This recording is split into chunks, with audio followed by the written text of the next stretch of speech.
Hi hello viewers, నమస్తే. Welcome to ప్రజా తెలంగాణ. ఈరోజు రెడ్ స్టార్ అంటే ఆయన అందరికీ సుప్రసిద్ధమైనటువంటి వ్యక్తి.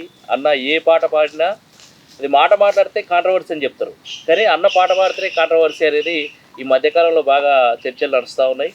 మొత్తంగా ఆయన ఎవరని అనుకుంటారా? సుఖారావు ఉన్నారు సార్ మనతో పాటు. అన్న నమస్తే. నమస్తే అన్న, ఎలా ఉన్నారు? మంచిగా ఉన్నా. మొత్తంగా ఈరోజు మా ఛానల్ని దాదాపు మీకోసం అయితే 5 years నుంచి వెయిట్ చేస్తున్నాము. మొత్తంగా ఈరోజు మాకు టైం కూడా అనేది చాలా గొప్ప. అంటే మిమ్మల్ని వెయిట్ చేయించడం కోసం ఏం చేయలేదు, టైం దొరకలేదు అంతే. అంతే అన్న. ఈ మధ్య కాలంలో అన్న బాగా సోషల్ మీడియాలో కావచ్చు బాగా వైరల్ అవుతా ఉన్నట్టు సార్ హిడ్మాకు సంబంధించి. ఓకే. మొత్తంగా అర్బన్ నక్సలైట్లు అని చెప్తా ఉన్నారు, ప్రశ్నించేటువంటి వాళ్ళని అందరినీ కూడా అర్బన్ నక్సలైట్లు అని చెప్తా ఉన్నారు. ఈ నేపథ్యంలో మనం మొత్తంగా చూసుకున్నట్లయితే రీసెంట్గా హిడ్మా మరణాంతరం కూడా అక్కడ జరుగుతున్నటువంటి కొన్ని విధ్వంసం జరుగుతాయి. ఎట్లా చూస్తాం? ఏమిటది, ప్రతిదీ రాజ్యంలో భాగం, రాజ్యహింసలో భాగమే. ఇప్పుడు మాట్లాడితే అర్బన్ నక్సలైట్ అనుకున్నప్పుడు, ప్రశ్నిస్తే అర్బన్ నక్సలైట్ అనుకున్నప్పుడు, గతంలో బీజేపీ పార్టీ అధికారంలోకి రాకముందుకు కాంగ్రెస్ పార్టీ అధికారంలో ఉన్నది. అధికారంలో ఉన్న సందర్భంలో మోడీ, అమిత్ షాలు కూడా మాట్లాడారు. వాళ్ళ అర్బన్ నక్సలైట్లు అయితే మనం కూడా అర్బన్ నక్సలైట్లమే. కల్వకుంట్ల చంద్రశేఖరరావు గతంలో సీఎంగా ఉన్నాడు. గతంలో సీఎంగా ఉన్నప్పుడు ఇప్పుడున్న సీఎం రేవంత్ రెడ్డి కూడా ఆ రోజు అవాకులు చెవాకులు చాలా మాట్లాడిండు. ఆయన అర్బన్ నక్సలైట్ అయితే మనం కూడా అర్బన్ నక్సలైట్లమే. ఇప్పుడు కేటీఆర్ మాట్లాడుతున్నాడు, ఆయన అర్బన్ నక్సలైట్ అయితే మనం అర్బన్ నక్సలైట్. గతంలో చంద్రబాబు నాయుడు మాట్లాడిండు, ఇప్పుడు సీఎం ఉన్నాడు, ఆయన అర్బన్ నక్సలైట్ అయితే మనం కూడా అర్బన్ నక్సలైట్. అర్బన్ నక్సలైట్ అనేటువంటి అంశానికి అర్థం లేకుండా మాట్లాడుతున్నటువంటి సందర్భం అసలు నాయకులను చూస్తున్నాం. ఇంకొక విషయం ఏంటంటే హిడ్మా ప్రాంతాన్ని కావచ్చు, హిడ్మా యొక్క పందాన్ని కావచ్చు, హిడ్మా ఎంచుకున్నటువంటి సిద్ధాంతాన్ని కావచ్చు, ఆ సిద్ధాంతం మానవాళి వర్ధిల్లాలి, మానవ సమాజం సుభిక్ష ఉండాలి, ప్రజాస్వామ్యం ప్రతి గడపలో ఉండాలి అనేటువంటి నేపథ్యాన్ని వాళ్ళు ఎంచుకున్నారు. కాబట్టి కానీ ఆ ఎంచుకున్నటువంటి ఆ సిద్ధాంతం ఏదైతుందో ఆ సిద్ధాంతంలో సమానత్వం ఉన్నది. ఆ సమానత్వం ఏర్పడితే ఈ రాజరిక పోకడ నడవదు. ఆ రాజరిక పోకడ నడవాలంటే ఇక్కడ ఉన్నటువంటి సిద్ధాంతాన్ని అంతం చేయగలిగితేనే మేము చేసే రాద్ధాంతాలకు పుట్టగతులు ఉంటాయని కేంద్ర ప్రభుత్వం కావచ్చు, రాష్ట్ర ప్రభుత్వం కావచ్చు ఆ చర్యలు చేపడుతున్నాయి. దానికి అంతగా మనం పెద్దగా భూతద్దంలో పెట్టి చూడవలసిన అవసరం. సింపుల్ డైలాగ్, వాళ్ళ రాద్ధాంతాలు నడవాలంటే ఇలా సిద్ధాంతాలు చావాలి. సిద్ధాంతం చావాలి మీన్ ఆ సిద్ధాంతాన్ని పట్టుకొని ఆ సిద్ధాంతానికి ప్రాణం పోస్తున్నటువంటి లక్షలాది మంది బిడ్డలను చంపారు. ఒక హిడ్మానే కాదు, హిడ్మా ఆయన పేరు నిన్న మొన్న బయటికి రావడం, ఆయన ఒక గెరిల్లాగా ఉండడం, ఒక అంటే గెరిల్లలో ఆయన ఒక ఏమంటారు, ఒక మెరుపు వేగంతో నడిచేటువంటి మనిషి. కాబట్టి ప్రపంచం అంతా ఎక్కడో ఆదివాసీ గూడాలలో పుట్టి, పువ్వర్తి అనే గ్రామంలో పుట్టి, ఛత్తీస్గఢ్లో ఆ ప్రాంతంలో పుట్టి, దట్టమైనటువంటి దండకరణంలో పుట్టినటువంటి హిడ్మా ప్రపంచంలో ఉన్నటువంటి ప్రజలకు సుపరిచితుడైండు. ఆయన ఎవరు చూడలే, దగ్గరికి వెళ్ళి నువ్వు చూసావు అన్నీ ఏం చూసినా, ఎవరేం చూడలే, కానీ హిడ్మా అంటే అందరికి తెలుసు. అంటే హిడ్మాని చంపడానికి అంటే మెయిన్గా అక్కడ ఉన్నటువంటి అడవి సంపదను కొల్లగొట్టడం కోసమే హిడ్మా లాంటి వాళ్ళని హతమారుస్తున్నారు. సింపుల్గా భయ్యా, దేశంలో ఉన్నటువంటి రాజ్యంలో ఆ రాజ్య పీఠ మీద ఎవడు కూర్చున్నా, ఇలా మోడీ, అమిత్ షా అనేది కాదు, గతంలో ఉన్న వాళ్ళు కూడా మారణహోమాలు చేసిర్రు, కొత్తగా వీళ్ళు ఏం చేయలే. కాకపోతే వీళ్ళు ఇంకా కర్కశంగా ప్రజాస్వామ్యాన్ని నిలువున ప్రజలంతా చూస్తుంటే బట్టలు ఇప్పేసి బరివత్తలు చేసి ఊరేగిస్తున్నటువంటి సందర్భంలో వీళ్ళు చేస్తున్నారు. నేనేమంటున్నా అంటే, నేను అదే చెప్తున్నా, March 31 లోపు మేము అందరినీ చంపేస్తామని చెప్పి డెడ్ లైన్ పెట్టారు. అది రాజ్యాంగబద్ధంగానట. రాజ్యాంగం ఏ రాజ్యాంగం అని చెప్పింది చంపమని? ఏ రాజ్యాంగం ఏ ఆర్టికల్లో కూడా రాయలేదు కదా బాబాసాహెబ్ అంబేద్కర్. ఆయుధాలు పట్టుకోవడం తప్పని చెప్పి మాట్లాడుతున్నటువంటి రాజ్యాంగం వాళ్ళు ఆయుధాలు వదిలిపెట్టి చర్చలకు వస్తామన్నప్పుడు ఈ రాజ్యాంగం అనేది దాన్ని చర్చలకు విలువాలి కదా. మరి అలాంటప్పుడు రాజ్యాంగం ఎట్లా బతుకున్నట్టు? రాజ్యాంగం బతుకుంటే అమిత్ షా, మోడీ జైల్లో ఉండాలి కదా. రాజ్యాంగం బతుకుంటే ఇప్పుడు ఉన్నటువంటి ఓటుకు నోటు కేసులో దొరికినటువంటి దొంగ రేవంత్ రెడ్డి ముఖ్యమంత్రి ఆయన జైల్లో ఉండాలి కదా. ఇట్లా చెప్పుకుంటా పోతే చాలా మంది ఎంపీలు, ఎమ్మెల్యేలు, చిన్న సర్పంచ్ల కాంచాలు మొదలు పెడితే ప్రధానమంత్రి దాకా అంత అవినీతులు చేసిన వాళ్ళే, అందరూ అక్రమాలు చేసిన వాళ్ళే, వీళ్ళంతా జైల్లో ఉండాలి. రాజ్యాంగం బతికలేదు కాబట్టి వాళ్ళు రాజ్యంలో కన్నీళ్లకు కడుపై ప్రసవిస్తే వచ్చేద తిరుగుబాటు, ఈ రాజ్యపు విధ్వంసాలకు పుడుతడు ఓ నక్సలైటు, విప్లవం ఎప్పుడు విత్తనమే అంతం లేని సంతానమే. వేలాది హిట్మలను చంపింది, రాజ్యమెన్నడు నీతిగా గెలిచింది. కన్నీళ్లకు కడుపై ప్రసవిస్తే వచ్చేద తిరుగుబాటు. అరే ఈ రాజ్యపు విధ్వంసాలకు పుడుతడు ఓ నక్సలైటు. నరనరమున రాక్షసులకు జన్మనిచ్చిన రాజ్యముకు కడుపుల పేగులు కదులుతయా, కనికరముకు జవాబు దొరుకుతదా? కారం పేగుల కష్టమది ఇష్టంగానే ప్రాణాలిస్తుంది. మానవ జన్మకి పిండమది భూమికి బువ్వను పెడుతుంది. ఎందరో తల్లుల శోకమది తిరుగులేని సందేశమది. కన్నీళ్లకు కడుపై ప్రసవిస్తే వచ్చేద తిరుగుబాటు. ఈ రాజ్యపు విధ్వంసాలకు పుడుతడు ఓ నక్సలైటు. ఇది నిన్న రాసినట్టు రిలీజ్ కానట్టు చేసినాం. రిలీజ్ అయ్యి కూడా 1 month అవుతుంది. 1 month అవుతుంది. ఆ పాట చేసినాక కూడా రకరకాల డిపార్ట్మెంట్ కావచ్చు. మొత్తానికి ఆ మాటని పాటగా మలుచుకొని రాజ్యాన్ని ప్రశ్నించారు. అంటే ఇట్లా రాజ్యాన్ని ప్రశ్నిస్తున్నప్పుడు ఎలా అనిపిస్తుంది? అంటే చాలా రాజ్యంలో మీరు చేస్తున్నటువంటి కొందరు కాంట్రవర్సీని చేస్తున్నటువంటి నేపథ్యంలో మనం పాటగా ఇట్లా వస్తున్నాం కాబట్టి పాలకులు జీర్ణించుకోలేని స్థితిలో ఎట్లుంటుంది? సీరియస్గా ఓపెన్ ఒక మాట చెప్తా, మీరు అడిగారు కాబట్టి. కొంతమంది పాలకులు కావచ్చు, కొంతమంది నాయకులు కావచ్చు, కొన్ని సంఘాలు కావచ్చు, కొన్ని గొంతులు కావచ్చు, సుఖరామర్ చేస్తుండే ఆవిడ దూరంకి వెళ్ళి వెళ్ళిపోతారు. ఉత్సపడుతుంది ఒక్కొక్కరికి. ఓపెన్గా చెప్తున్నాను. ఎందుకు అని అంటే నా ఎదురుగా వచ్చి తల కూడా ఎత్తుకోలేని పరిస్థితుల్లో బతుకుతారు. ఎందుకు బతుకుతారు? వాళ్ళు నమ్మిన సిద్ధాంతం కావచ్చు, వాళ్ళు చెప్పిన మాటలు కావచ్చు, అంగడి తీసుకుపోయి అల్లమెల్లిగడ్డలాగా అమ్ముకుంటున్నారు కాబట్టి నన్ను చూసి భయపడతారు. ఎందుకు? నేను అంగడికి పోయి అల్లమెల్లిగడ్డ అమ్ముకునేటువంటి బేరగాని కాదు. నేను అట్లని చెప్పి బేరగాలు నేను తక్కువ అంచనా వేస్తలేను, అలా నేను తక్కువ చేస్తలేను. ఓ సామెత రూపంలో చెప్తున్నా అంతే. వాళ్ళు పాటల బేరగాండ్లు, రాజకీయ బేరగాండ్లు, ఓట్ల బేరగాండ్లు, సంఘాల బేరగాండ్లు, అన్ని రకాలుగా ఒక రకంగా చెప్పాలంటే ఈ ఓవరాల్గా ఒక మాట ఏం చెప్పొచ్చు అని అంటే అఫీషియల్ బెగ్గర్స్ అని చెప్పొచ్చు. కాబట్టి ఆ అఫీషియల్ బెగ్గర్స్ అనేటువంటి ఏమంటారు ఆ గోళంలో నేను లేనందుకు చాలా హ్యాపీగా ఫీల్ అవుతా. ఇంకోటి నేను చేసే పనికి రాజ్యాంగాన్ని, రాజ్యంలో ఉన్నటువంటి పాలకులు కానీ, లేకపోతే పడిపడరాని పాట మిత్రులు కావచ్చు, మాట మిత్రులు కావచ్చు, రాత మిత్రులు కావచ్చు, ఇట్లా గాత మిత్రులు కావచ్చు, ఎవరైనా కావచ్చు, వాళ్ళు అరే ఈ సుఖరామ్ నర్స్ గారు ఒక్కడు చచ్చిపోతే అయిపోవు కదా, మమ్మల్ని అంటోళ్ళు లేకపోవు అనేటువంటి కోణంలో ఉన్నారు. ఉన్నప్పటికీ కూడా నా సామునే కోరుకుంటున్నారు అంటే నేను వాళ్ళని గెలిచినట్టు కదా. ఇప్పుడు ఎవడు చచ్చిన పాపం వాళ్ళ నేనా? నా సామును కోరుకుంటున్నానంటే వాడు చచ్చి బతుకుతున్నట్టు లెక్క. నేను చచ్చిపోయినా నేను బతుకుంటాను లెక్క. కాబట్టి చాలా గర్వంగా ఉంటుంది, చాలా ప్రౌడ్గా ఉంటుంది, చాలా బలుపుతో ఉంటుంది అన్న. అంటే నేను ఏమంటానంటారా, ఇప్పుడు మీ ఫీల్డ్లో ఉన్నటువంటి సింగింగ్ ఫీల్డ్లో ఉన్నటువంటి వాళ్ళు, ప్రజా గాయకులు చెప్తున్నటువంటి వాళ్ళు అంటే అందరికీ పాటలు రాస్తూ ఉంటారు. వాళ్ళు ఒక్కొక్క పాటకి ఇంత రివల్యూషన్ తీసుకుంటూ ఉంటారు. మరి మీరు కూడా అలా తీసుకొని కాముగా ఉండొచ్చు అంటే ఎందుకు ఉండాలి? ఎందుకు ఉండాలనేది మీరు ఆన్సర్ చెప్పరు. మనకు కూడా జీవితం ఉంది, భార్య పిల్లలు ఉంటారు, ఇవన్నీ ఉంటాయి కదా. అంటే నా భార్య పిల్లలు చదువుతందుకు నేను పాటలు అమ్ముకోవాలా? ఇప్పుడు సమాజంలో జరుగుతుంది. మీరు ఏమంటారు అది చెప్పురు భయ. ఫస్ట్ నా భార్య పిల్లలు చదువుతందుకు నేను పాటలు అమ్ముకోవాలా? ఇప్పుడు మీ ఫీల్డ్ లో ఉన్నటువంటి వాళ్ళు చేస్తుంది. నేనేమంటున్నా అంటే మా ఫీల్డ్ అనొద్దు. నేను పడకని నేను ఎడ చెప్పలే. నాకు సమయం దొరికినప్పుడు పాడాలనిపిస్తే వచ్చి పాడిపోతా అంతే తప్ప నేను పాటకాని కాదు, ఉద్యమకారుని కాదు, నక్సలైట్ని కాదు, కమ్యూనిస్టుని కాదు, ఏమి కాలేకపోయినా ఈ జీవితంలో. కనీసం ఎప్పుడన్నా సమయం దొరికినప్పుడు నిజం మాట్లాడదాం, నీతిగా చచ్చిపోదాం అనేటువంటి ఆలోచనతో బయటకు వచ్చిన తప్ప నేను ఏది కాదు ఓపెన్గా. ఎందుకనంటే ఒకవేళ పాటనే అమ్ముకోవాలనుకున్న సందర్భం వచ్చినప్పుడు నా భార్య పిల్లలు చదువుతుందుకు పాట నమ్మలేను, నాతో కాదు. ఎందుకు కాదు? పాట మా అమ్మ అనుకుంటున్నా. మా అమ్మని ఎట్లా అమ్మ నేను? అమ్ముకున్న వాళ్ళంతా వాళ్ళు ఏమనుకుంటారు నాకు తెలియదు. అది నేను వాళ్ళ గురించి మాట్లాడాను అన్న. మొత్తంగా తెలంగాణలో రెడ్లది ఆధిపత్యం నడుస్తూ ఉంది. మొత్తంగా దొరల ఆధిపత్యం తర్వాత ఇప్పుడు రెడ్ల ఆధిపత్యం నడుస్తూ ఉంది. నిన్న రీసెంట్గా పసిగుడ్డు కాళ్ళ కింద దొరల ఏమంటారు రెడ్ల బూట్ల కింద రీసెంట్గా పెద్ద అల్లర్లు జరిగింది కుమ్మరిగట్ట. ఏం చెప్తారు? అంటే దొరల అహంకారం, రెడ్ల అహంకారం నిన్ననో మొన్ననో లేకపోతే నాగర కర్నూలు కుమ్మర గ్రామంలో పుట్టలే. అది అనాదిగా వస్తుంది. ఇప్పుడు రేవంత్ రెడ్డి దాన్ని కొనసాగిస్తాడు. అనాదిగా వస్తున్నది. సొంత జిల్లా నేను ఏం చెప్తాను అక్కడ రెడ్లు అనేది ఆధిపత్యం. ఆయన రెడ్డి అయినా కదనే, ఇక సీఎం అనేది నీకు లేదు ఇక్కడ. రెడ్డి ఆయన కూడా. నేనేమంటున్నా అంటే ఈ ఆధిపత్యం అనేది అనాదిగా వస్తూనే ఉంది. అనాదిగా వచ్చేదాన్ని యనుమల రేవంత్ రెడ్డి కొనసాగిస్తున్నాడు అంతే. కొనసాగింపులో భాగంగా ఊగిసలాడుతుండు. బట్ నేనేమంటానంటే కుమ్మర గ్రామంలో జరిగినటువంటి ఘటన, నేను ఇది ప్రజలకు కూడా ప్రజల్ని హెచ్చరిస్తున్నాను. నేను మిమ్మల్ని రాని అని గుళ్ళకి మిమ్మల్ని ఊరుకోమన్నారా? మిమ్మల్ని మనుషులే కాదంటుంటే మీరు గుళ్ళకి పోతారా? రెండోటి మీరు మైల పట్టిన వాళ్ళు మీ చేతులతో సున్నాలు ఎట్లా వేస్తారా? వేయకుర్రి కదా. మీరు అంటరాని వాళ్ళు.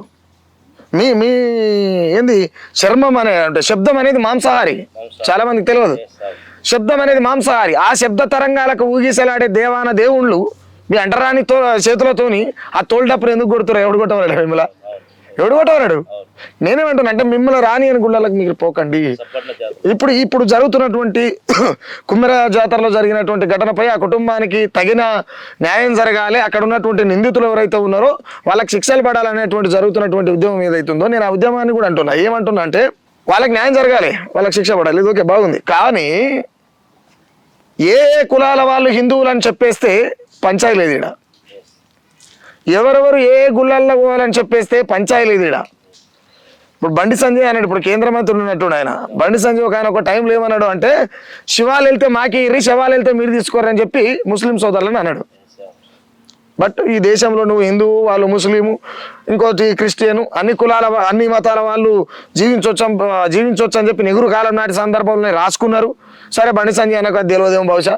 నేనేమంటున్నా అంటే బండి సంజయ్ అన్న ఏ పాయింట్ ఆఫ్ వ్యూ అయితే అన్నాడో నేను కూడా అదే పాయింట్ ఆఫ్ వ్యూ అంటున్నాను. ఎందుకంటే అన్న మాకంటే పెద్దోడు కాబట్టి ఆయన చూసి మేము కూడా నేర్చుకోవచ్చు, తప్పేం లేదు. మా గుళ్ళు ఏదో మా వాటా మంచూరి, ఎస్సీ ఎస్టీ బీసీల గుళ్ళు ఏ గుళ్ళు వాటా మంచూరి భయ్, మీ గుళ్ళకి రాము. ఏ కులాలు హిందువులో చెప్పురి, మీ సాంప్రదాయాలు మేము పాటిస్తామా పాటియమనే తర్వాత ముచ్చట. నేను ఓపెన్ ఇంకో మాట ఏం చెప్తా అంటే మార్చి 31 లోపే నేను హనుమంతుడు మాలేయాలనుకుంటున్నాను. ఆంజనేయ స్వామి మాలేస్తా. ఎందుకు వేస్తానంటే నేను ఆ రామయ్యని అడగాలనుకుంటున్నా. మా తండ్రి రామయ్య అయినటువంటి అయోధ్యని పరిపాలించినటువంటి మా తండ్రి రాముడు అయినటువంటి ఆ శ్రీరాముడిని ఆయన పాదాలు మొక్కి కడుపులో ఉన్నటువంటి దుఃఖాన్ని ఆయన అడగాలనుకుంటున్నా. అందులో భాగంగా నేను మాలేయబోతున్నా, వేస్తా. కాబట్టి నేనేమంటున్నా అంటే ఆ మాలేసిన తర్వాత కూడా నేను ఆ గుళ్ళకి పోవచ్చా పోరాదా ఆ సందేహంతోనే అడుగుతున్నది. కాబట్టి మేము ఏ కులాలను హిందువులు అనేటువంటి వాటాకు వస్తే ఇక్కడ పంచాయి లేదన్న. ద సేమ్ టైం నేను మళ్ళీ ఏం చెప్తున్నా అంటే మిమ్మల్ని రాని అని కాడికి మీరు ఎందుకు పోతారు?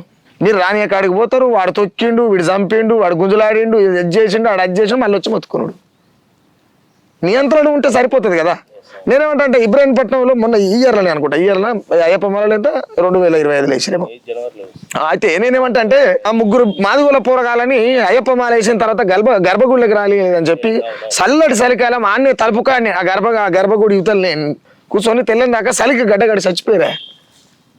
ఏం మనుషులే వాళ్ళు? ఎంత పరిస్థితి? నిన్ను రాని అని కాడికి నువ్వు ఎందుకు పోయినా అంటున్నావు. నేను నిన్ను ప్రేమిస్తూనే నువ్వు ప్రేమించు. అందుకోసమే ఎవరికి ఏ దేవుడు ఎవరికి ఏ కులాలు చెప్పేస్తే అయిపోతుంది, వాటా పంచేస్తే అయిపోతుంది. ఇప్పుడు తల్లికి 4 కొడుకులు పుడితే సమాన వాటా పంచుతారు. నేను కూడా ఏమంటున్నా హిందువుల దాంట్లో ఏ కులాలు హిందువులు చెప్తే వాళ్ళ సాంప్రదాయాలు వాళ్ళు పాటిస్తారు. ఏ కులాల వాళ్ళు ఏ గుళ్ళకు వాళ్ళు చెప్తే వాళ్ళ గుళ్ళకు వాళ్ళే పోతారు. ఈ మారణ హోమాలు ఉండయి, ఈ పసిపిల్లల కింద పడేసి తొక్కుడు ఉండదు. అఖండ సినిమాలో బాలకృష్ణ అఖండ 2 అఖండ 1 నేను క్లిప్లో చూసిన. నేను ఆయన నడిచిపోతుంటాడు, డిపార్ట్మెంట్ తోని వాగ్వాదం చేసి నడిచిపోతుంటే ఆయన నడిచిపోతుంటే ఓ శివ నడుచుకుంటూ పోతుంటది. ఆయన కళ్ళ మీదకే ఉంటాయి కానీ శివ కింద కనపడుతుంది. ఆ శివ పోయిందాక ఆగుతాడు. అరే మా శివ పోయిందాక దేవుడే ఆగుతుండే. నాయన నువ్వు చిన్నపిల్లని ఎట్ట తొక్కి సప్పకొట్టినావురా బడివే. ఇది మా వాళ్ళకి కూడా సిగ్గు ఉండాలి అంటున్నా నేను. వాళ్ళకే కాదు మా వాళ్ళకి కూడా ఉండాలి. కాబట్టి నేను ఏమంటాను అంటే వాటాలు వంచుతా అయిపోతుంది అన్న. అంటే కుమ్మర ఘటనలో పసిపిల్ల మరణం గురించి హత్య గురించి పాడాలి రాయాలని కూడా చాలా చేయొచ్చు. ఒక మనుషులుగా చూడనటువంటి రాజ్యంలో పశువులని జంతువులని ఇంకా కూడా వీళ్ళందరినీ బాగా వాటి ముక్తా ఉంటుంది పడి అంటే పశువుల కంటే హీనమైనటువంటి బతుకులు అనుకోవాలా. నేను కుమ్మర ఘటనలో ఇప్పుడు మీకు అదే చెప్పబోతున్నా, మీరు మిడిల్ ఆపిరు. నేను అదే సందర్భంలో ఏం చేసిన అంటే చాలా మంది పాప ఎట్లా అయింది, పాపం చనిపోయింది, చాలా పాటలు వచ్చినాయి, రావాలి కూడా సంతోషం. నేనేమంటే ఈ దేశంలో మేము పుట్టడం తప్ప మూలం ఎక్కడుంది? ఆ మూలాల మెడలు నరికేయాలి ఫస్ట్ ఆఫ్ ఆల్. నువ్వు నడవ పట్టుకుని నేను అది బిక్తి ఇది బిక్తి అంటే కాదు. ఎందుకేమంటున్నా భారతదేశంలో పుట్టుడునే చేసిన తప్ప మనిషిని మనిషిగా చూడని మతాలదేమున్నది గొప్ప. ఒక నిలువెత్తు మనిషి జంతువు కాళ్ళని చేతులు ఎత్తి మొక్కుతున్నాడు. ఆ సందర్భంలో నాకు అనిపించింది ఏంటంటే నేను ఒకవేళ జంతువు అయి పుడితే ఈ జగం నా కాళ్ళు మొక్కు కదా, నేను జంతువై జన్మించిన ఈ జగమే నా కాళ్ళు మొక్కును, నేను ఒకవేళ బండరాయినై పుట్టిన భగవంతుడా అని పూజిద్దురు. భారతదేశంలో మనువాదం అంతులేని కులగజ్జిమయం, చెదలకు పుట్టిన పుట్టకు పూజలు. ఓ తల్లి ఏమో పౌష్టిక ఆహారం లేక రొమ్ములలో పాలు రాక పిల్లలకు పాలు ఇవ్వలేక శరీరాన్ని అమ్ముకుంటుంది. కానీ మన దేశంలో ఏం చేస్తున్నాం? చెదలకు పుట్టిన పుట్టకు పూజలు, నేల పాలాయ పాలధారలు, ఆవు మూత్రమే అమృతం అంటూ ఉచ్చకు దోసిలి రాపే కొందరు. మూత్రం ఏదైనా మలినమేనా? 100%. మూత్రం ఏదైనా మలినమే. అలాంటి మూత్రం తాగినటువంటి నోటి నుంచి మల్లెలు రాలి మంత్రాలు చదువుతాడట. మంచినీళ్ళు తాగిన మాలమాదిగుళ్ళని మాత్రం మైలబెట్టినని నరికి సాగకూడదట. ఆవు మూత్రమే అమృతం అంటూ ఉత్సకు దోసిలి జాపే కొందరు, మైలబట్టిన జాతులు నీటిని ముట్టిన పాపమేనని కర్కశంగా నరికి సంపుతూ కత్తుల దాహం తీర్చుతున్నారు. అందుకని నాకు అనిపించింది దేశంలో పుట్టడం తప్ప, ఆ పాపిడ పుట్టడం తప్ప. అవునా కదా? నేనేమంటానంటే అహంకార ధోరణి ఎక్కడైతే ఉంటుందో, అణచివేత ఎక్కడైతే ఉంటుందో అక్కడ మనిషి తిరుగుబాటు చేయలేనప్పుడు ఇలాంటి ఘటనలు జరుగుతుంటాయి. ఎస్పెషల్లీ అక్కడ విజువల్స్ కూడా కొన్ని ఆల్రెడీ పబ్లిష్ అయినాయి. బూట్ల కాళ్ళ కింద లగిలిపో అది అక్కడ ఇష్యూ జరుగుతున్నప్పుడు ఆల్రెడీ జరుగుతుందట. కొన్ని విజువల్స్ కూడా బయటకు వచ్చినాయి. అయినా కానీ ఈ ఘటన పైన ఎందుకు అసలు మౌనంగా ప్రభుత్వాలు ఎందుకు సీరియస్గా లేవు? ఎందుకుంటాయి? ఇప్పుడు ఆ ఘటనకు సంబంధించి ఎవరైతే వాళ్ళు నిందితులు ఎవరైతే ఉన్నారో ఆ నిందితులు ఇప్పటిదాకా దొరకలేదట. 8 మంది ఉంటే 3 దొరికిరట, 5 పరారులు రట. ఆడిపోతారు అంటే వాళ్ళు కత్తిమూల రెడ్లు కావచ్చు, రెడ్లు కానీ ఎవరైనా కానీ. నేనేమంటాను అంటే తప్పే. ఎక్కడో ఉన్న వీరప్పని దొరుకుతాడు కానీ ఈ కుమరగకి వెళ్ళి దెంకపోయినట్టు దొరకడా అని ఎంత సిగ్గిచేటి మాట. సిగ్గు ఉండాలి ప్రభుత్వాలకి ఏమైనా. అంతే. అవునా కాదా? గంజాయి స్మగ్లింగ్ చేసేటోని ఏమో ఉన్న హిడ్మ దొరికిండు, మళ్ళా రాజిరెడ్డి దొరికిండు, ఆర్కే దొరికిండు, కిషన్ జీ దొరికిండు, ఆజాద్ దొరికిండు. ప్రజల కోసం పనిచేసినటువంటి మా రోజు వీరని ఉత్తగానే ఎత్తుకపోతారు. అంటే నేనేమంటానంటే అన్న, వాళ్ళు రాజ్యంలో భాగం, రాజ్యమే ఆ నిందితులకు కొంగు కప్పి ముడిసాటుకు దాపెట్టుకున్నది కాబట్టి వాళ్ళు దొరకరు. ద సేమ్ టైం ఏంటంటే మనలో ఎవరన్నా ఎస్సీ ఎస్టీ బీసీ సంఘాలు పెట్టుకొని పనిచేస్తారేమంటే వీళ్ళు ఎన్నో ఒక్కరు నీతి గురు అంతే తప్ప మిగతా వాళ్ళంతా సంచి పట్టుకొని జోల నింపుకొని సంకలు పెట్టుకొని ఇంటికి పోయి హాయిగా చల్లగాలికి బట్టలు నిప్పేసి పొరలాడే పరిస్థితిలో ఉన్నారు.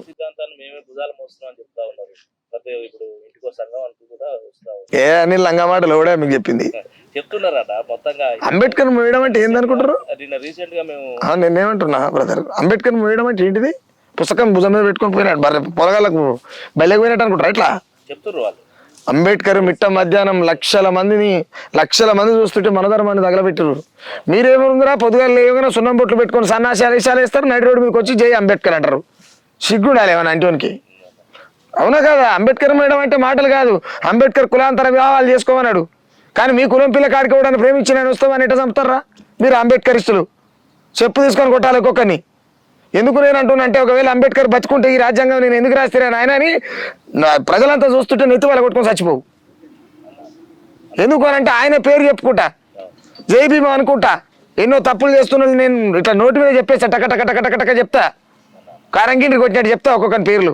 కాకపోతే నా బాధ ఏంటంటే ఇకనన్నా మారుతారేమో.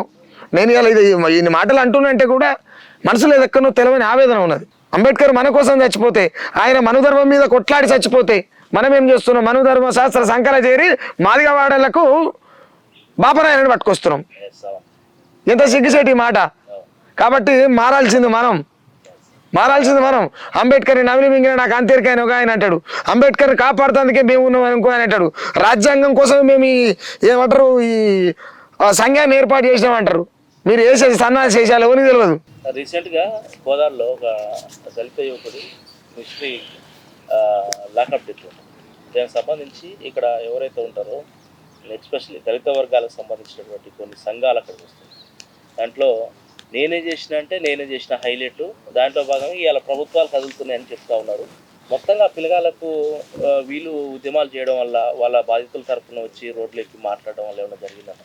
నేనేమంటానంటే, ఎవరైతే రెడ్డి అయితే ఉన్నాడో సిఐ బీసీనా బీసీ కావచ్చు, ఎస్ఐ రెడ్డి, నేనేమంటానంటే రెడ్డి అయినా ఎందుకు సస్పెండ్ కాడు?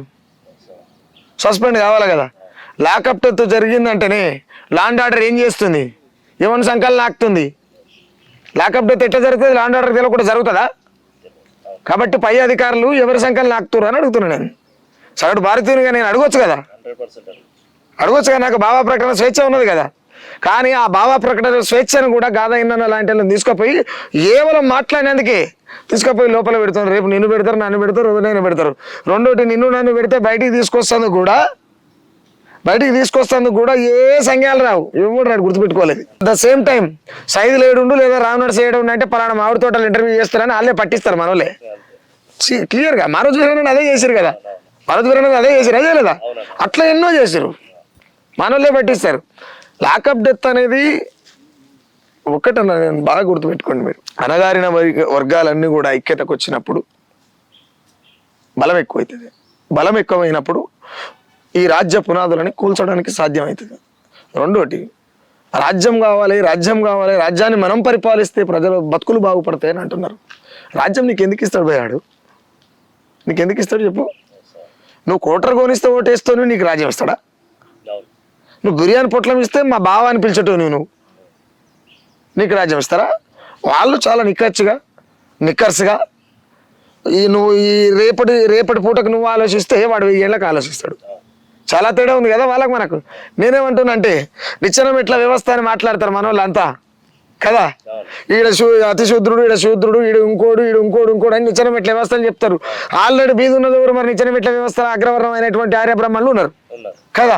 ఆర్యబ్రహ్మణులు మీద ఉన్నప్పుడు కిందికి వెళ్ళి మనం నిచ్చెన ఎక్కుదాం అంటే ఆడు కాలుతోంది అంటాడు. కాలు బలాన్ని చేయితో ఆపలేం. కాబట్టి నేనేమంటున్నా, ఆల్రెడీ నువ్వు కిందనే ఉన్నావు కానీ ఆయన నిచ్చెన ఇరగొట్టి మీద ఉన్నోడు కింద పడతాడు. చెప్పాను మీద కూర్చో అప్పుడు, అంతే తప్ప లాక్ కుట్టిస్తారు తప్ప నేనెంతో నాకు వాటా కావాలంటే మేమెంతో మాకంతా అనే అటువంటి ఆ నినాదమే చేతగా నినాదం. ఎందుకు నినాదం? వాటా ఎవరిని అడుగుతున్నావు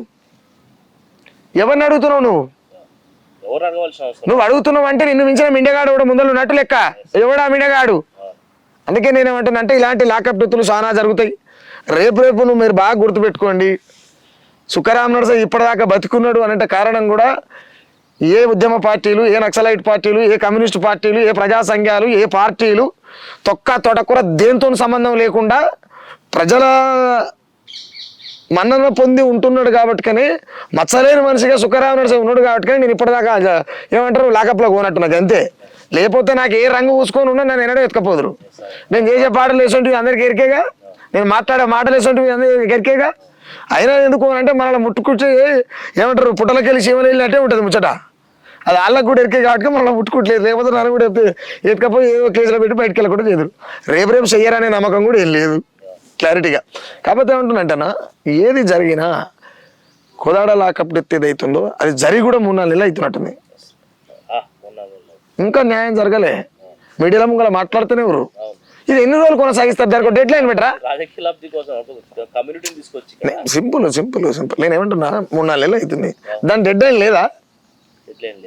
అరే అమ్మ, అమిత్ షా మోడీ 50 సంవత్సరాల సాయుధ పోరాటాలు చేసినటువంటి మావోయిస్టు పార్టీని ఫలానా మార్చి 31 వరకు సంపుతాం అని చెప్పి డెడ్ లైన్ పెట్టి, ప్రజాస్వామ్యంగా డెడ్ లైన్ పెట్టి సంపుతాం అని చెప్పి సంపుతుడు.